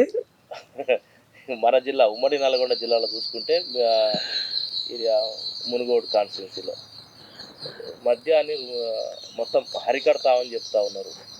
మీరేం చెప్తారు? మొత్తంగా మీరు కూడా ఆ సంస్థ నారాయణపురం ఆ ఏరియాకి సంబంధించిన మద్యం బంద్ చేయడం అనేది మంచి పరిణామం. మద్యాన్ని ఒక్కలే అది ఎక్స్పెషల్లీ ఒక్కలే ఒకటే సెంటర్ రాజగోపాల్ రెడ్డి పేరు చెప్పరాదే ఏమంటారంటే రాజగోపాల్ రెడ్డి. రాజగోపాల్ రెడ్డి అలా మందు బంద్ చేపిస్తున్నట్టేనే అది మావోయిస్ట్ పార్టీ ఫిలాసఫీ. మత్తుకు దూరంగా ఉండాలనేది కమ్యూనిస్టులు. మరి ఆ ఫందానికి కాస్త డబ్బింగ్ కొట్టిండు అన్న, అంతే. ఏం లేదల్లా నువ్వు వాళ్ళు చెప్పని ముచ్చట రానే. సమాజంలో కమ్యూనిజం చెప్పని ముచ్చట లేదు, ఏదీ లేదు. వాళ్ళు చెప్పండి ఎవ్రీథింగ్ చెప్పేశారు. కమ్యూనిజానికి మన ధర్మానికి పెద్ద తేడా ఏంటంటే మన ధర్మం అప్పటికప్పుడు మార్చుకోగలుగుతుంది, కానీ కమ్యూనిజం 100 ఏళ్ల తర్వాత ఏం జరుగుతుందో చెప్తుంది. మార్క్స్ అట్లనే చెప్పింది. పెట్టుబడిదారు వ్యవస్థ ఖండాలను తొలుసుకుంటా పోతుంది అన్నాడు. ఖండాలు అంటే పెద్ద పెద్ద గుట్టల్ని తొలగిచ్చేస్తారు కదా. ఆయన ఎప్పుడో రాసిండే, ఇండియాకి వచ్చినాడు ఆయన ఎప్పుడో రాసిండు. ఎట్లా రాయొచ్చు? ఆయన దేవుడు కాదు, ఆయన రాసింది గ్రంథం కాదు, ప్రజల జీవితం రాసిండు. ఇంకోటి ఇప్పుడు భారతదేశంలో ఉన్నటువంటి కొన్ని ఇతర కంట్రీస్కి సంబంధించినటువంటి మతాలను కూడా ఇక్కడ తీసుకొచ్చి పెడతా ఉంటాం. అంటే క్రిస్టియన్ మతం కావచ్చు. ఇప్పుడు నేనున్నా క్రిస్టియన్ మతం ఈరోజు ఏం రాలేదు బ్రదర్, ఈ రోజు రాలేదు. కానీ అంటే ఇక్కడ ఎక్స్పెషల్లీ ఇక్కడ ఎందుకు వస్తూ ఉన్నాయి, ఇట్లాంటి మతాలు ఎందుకు వస్తూ ఉన్నాయి? మొత్తంగా నేనున్నా, నా పేరు సైదు, ఇది ముస్లిం పేరు, ముస్లిం ఒక దర్గాకు సంబంధించినటువంటి పేరు. అంటే నా పేరు శ్రీరామ్ వెంకటేశ్వర స్వామి ఇట్లాంటివి పెట్టకుండా ఎందుకు ఇట్లా కన్వర్ట్ అయ్యారు? అంటే వేరే మతాలకు సంబంధించినటువంటి వాటిని ఎందుకు తీసుకొస్తా ఉన్నారు ప్రజలు? ముస్లింలు దేశానికి వచ్చి ఎప్పుడు వచ్చారు అనుకుంటారు మీరు? ముస్లింలు ఇవ్వాలని నిన్నమని ఏం రాలే. క్రిస్టియన్ నేను అదే చెప్తున్నా, క్రిస్టియన్లు ఉంటారు ఎప్పుడు వచ్చారు అనుకుంటారు మీరు? నిన్నమని ఏం రాలే. ఈ దేశంలో సైదులు అనేటోడు మనిషే కాదు, వాంది మానవ పుట్టుక కాదు, వాంది రాక్షస రాశిలో పుట్టిండు, వాడు అంటరాని వాడు, వానికి మూతికి ముంత కట్టాలి, ఆయన ముట్టికి కంప కట్టాలి, వీడు మనుషులే కాదని ఏ నేరం చేయకుండానే వెలివాడ అనేటువంటి బందికానలా బంధించబడ్డటువంటి సమాజంలో పుట్టిండు సైదులు. ఆ సైదులు పుట్టెడు దుఃఖంతో ఉన్నప్పుడు నువ్వు కూడా మనిషివేరని భుజం మీద చేసి నువ్వు మనిషివే కాదని ఊర్లకి వెళ్ళి నెట్టేస్తే వాడు చర్చిలకు తీసుకుపోయాడు కదా. నీకు చదువు నేర్పిండు, సమాజంలో నీకు వెలుగునిచ్చిండు. అలాంటప్పుడు మనిషి అడ్డుపోతే రైట్ వస్తాడా? ఒకడేమో బయలకెళ్ళి ఎలగొడుతుండు, గుళ్ళకి రావద్దు అంటుండు. ఇంకోటేం మనిషివే కాదంటే ఆడ వచ్చి ముట్టుకోండు, మమ్మల్ని ముట్టుకున్నాడు. మాకు చదువు నేర్పిండు, వాని బైబుల్ పట్టించిండు, వాని చర్చిలకు తీసుకుపోయాడు. అంటే ఇక్కడ వాస్తవానికి ఎన్నో ఏళ్ళు కావచ్చు, వేరే కంట్రీస్ సంబంధించి వేరే దేశాలకు సంబంధించినటువంటి మతాలు కూడా ఇక్కడికి రావడానికి ఓన్లీ ఇదే అనుకో. నేనేం చెప్తున్నా అదే చెప్తున్నా. గుడి చుట్టూ తిరిగి గుడికి దండం పెట్టి గుడి వెనక దండం పెట్టాడు చెప్తావు. మళ్ళా నేనేం చెప్తున్నా, మమ్మల్ని మనుషులే కాదంటే వాడు భుజం మీద చేసి అలుముకుండు. మమ్మల్ని శూద్రుడు చదవద్దు, అతిశూద్రుడు చదవద్దు అంటే మాకు చదువు నేర్పిండు. అర్థమైందా? వాడు గుళ్ళకి రావద్దంటే ఏమంటారు దాన్ని, ఏమంటారు చర్చిలోకి తీసుకుపోయాడు. వీడు వేదాలు చదవద్దు అంటే వాడు బైబిల్ ఇచ్చి చదువుకోరని ఆయన చెప్పాడు. మన ధర్మశాస్త్రం మనిషి లెక్క చూడలేదు కాబట్టి క్రిస్టియన్ మతం ఇండియాలో పెరగగలిగింది. సమాజంలో అందరిని ఒకేలాగా చూడలేదు కాబట్టి ఇవాళ ముస్లిం మతం పెరిగింది. ముస్లిం మతం పెరిగిందంటే ఎందుకు పెరిగింది చాలా మందికి ముచ్చట తెలియదు. ముస్లింలలో 100% ఉన్న మంది ముస్లింలు కాదు, వాళ్ళంతా మాలమాది వాళ్ళు. మీరు మనుషులే కాదంటే మతాలు మారి వాళ్ళు. మీరు మనుషుల లెక్క చూస్తే కొత్త మతం వెతుక్కోవాల్సిన అవసరం మాకెక్కడిది? నేను అందుకే ఏమంటున్నా, ఏ కులాలు హిందువులు బిడ్డ లెక్క చెప్పుడు, మీ దండం పెడతా. మా గుళ్ళో పంచేరిన ఆయన ఈ రాజ్యాంగ వాటాల తర్వాత మంచుదురు, కానీ ఇవి అయితే మంచూరి ఫస్ట్. ఇప్పుడు మా మాన ప్రాణాలు పోయినాక రాజ్యాంగం ఉంచేది లేకుంటేది. కాబట్టి ఏమంటారు, ఈ గుళ్ళు, ఈ బళ్ళు, ఈ హిందూ అనేటువంటి మతం ఏమైనా పట్టాలని మంచేస్తే ఎవరంతలాడు బతాడు అలా. ఇంకా కూడా మీరు అన్నట్టుగా ఇప్పుడు గుళ్ళు ఉంటాయి, బహుజనులకు సంబంధించి ఎస్సీ ఎస్టీ బీసీలకు సంబంధించినటువంటి గుళ్ళ కోసం అక్కడ నైవేద్యంగా కొన్ని జంతువులను భరిస్తూ ఉంటాయి, అక్కడ మద్యం చేస్తూ ఉంటాయి. ఇంకా అవతల చూసుకున్నట్లయితే అగ్రవర్ణాలు పూజిస్తున్నటువంటి కొన్ని దేవతలకు ఇవన్నీ ఉండవు. ఎట్లా పాసిబుల్ అవుతుంది? పాసిబుల్ ఏముంది, వాళ్ళు చెప్పి రిలీజ్ చేసిరు అంతే. అలా పాసిబుల్ కావడానికి ఏం లేదు. అరే నాయన నువ్వు చచ్చిపోతావు అంటే ఇప్పుడు సింపుల్. భక్తి అనేది విముక్తి లేని, గుర్తుపెట్టుకోవాలి అందరు, భక్తి అనేది విముక్తి లేని. నువ్వు 2 చేతులు, ఇప్పుడు నువ్వు భయ్యా చిన్న మిస్టేక్ చేసినావు, నిన్ను కొట్టడానికి 100 మంది వచ్చారు. 100 మంది వచ్చినప్పుడు ఏమంటావు? నా తప్పైందని మొక్కల మీద కూర్చుంటావు కదా, అవునా కదా? 100 మంది వచ్చినా ఎవరు చంపుతారు సంపూర్ణ పోతావా? అట్లా పోయేటోడు దేవుని మొక్కడు గుర్తుపెట్టుకో. దప్పైన దాన్ని కిందికి తలకాయ వేసి వాళ్ళు ఊమిస్తుంటే కూడా సపోర్ట్ తలకాయ లేపకుండా ఉంటావుగా, అది విముక్తి లేనిది. నువ్వు ఎప్పుడైతే కిందికి వంగి వాడు అపరిస్తానే ఉండి ఆడంగా, నువ్వు కళ్ళు తెరిచి ఎదురుగా చూస్తే కొడుతున్నా తిడుతున్నా తెలుస్తుంది. దండం పెట్టి కిందికి వంగి కళ్ళు మూసుకున్నాక ఏం తెలుస్తుందా? కాబట్టి నేను అంటానంటే ఏ భక్తి అయినా, అది బైబుల్ కావచ్చు, లేదా ఖురాన్ కావచ్చు, హిందూ మత గ్రంథం కావచ్చు, ఏదైనా కావచ్చు, విముక్తి లేనటువంటి భక్తిలో మనిషి ఉండకూడదు. భక్తికి కూడా నేనేమంటున్నానంటే 2 చేతులు జోడిస్తున్నామంటేనే నేను ఏం పీకలేనని అర్థం. 100 మంది వచ్చినప్పుడు నువ్వేం చేస్తావని రొమ్మిర్చగలుగుతావా? ఇరచగలిగినవు అంటే నువ్వు భక్తునివి కాదని అర్థం. ఎందుకంటే సావంటే భయం ఉంటుంది నీకు. భక్తునికి సావంటే భయం ఉంటుంది. కర్మం నమ్ముతాడు, కులాన్ని నమ్ముతాడు, మతాన్ని నమ్ముతాడు, ప్రాంతాన్ని నమ్ముతాడు, పుట్టిన గడియని నమ్ముతాడు, వాని వర్ణాన్ని నమ్ముతాడు, వర్గాన్ని నమ్ముతాడు, పాలోని నమ్ముతాడు, పగవని నమ్ముతాడు. మొత్తం మీద సస్తనేమనే భయం నింపుకొని దేవుడా దేవుడా దేవుడా దేవుడా అనుకుంటే బతాడు. ఆ దేవుడా దేవుడా అనుకుంటే చచ్చిపోతాడు. కాబట్టి ఏంటంటే మనిషిలో తనకు ఆత్మశైర్యం అనేది ఉండాలి. ఇప్పుడు సుఖరాం నరసే ఒక్కడు ఏడిపోయినా ఒక్కడే ఇలా కోట్ల మందికి సమాధానం నిలబడ్డాడు.